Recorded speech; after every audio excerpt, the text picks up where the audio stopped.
Hey friends, who's hungry? This toasted Reuben sandwich recipe combines corned beef, sauerkraut, and Swiss cheese with sliced ham, mustard, and dill pickles from a Cuban sandwich. Cuban sandwiches are traditionally made on Cuban bread, but if you can't find that locally, you can use Italian bread like I'm doing here. Cut the bread in half, then spread 3 tablespoons of mustard on the bottom layer. Layer half a pound of sliced ham over the mustard, followed by half a pound of sliced corned beef and 5 slices of Swiss cheese. Spread 3/4 of a cup of drained sauerkraut over the cheese, then top with dill pickle slices and season with salt and pepper as needed. Spread 3 tablespoons of Russian dressing over the inside of the top layer of bread. Place the top layer of bread on top of the sandwich and spread a thin layer of butter over the top of the sandwich.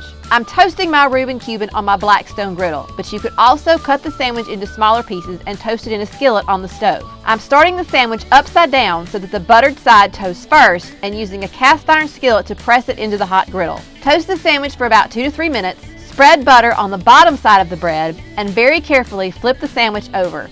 Replace the skillet and toast the sandwich for another minute or so. Remove the sandwich from the griddle, then cut it into sections and serve warm. Looking for more recipes? Be sure to follow me.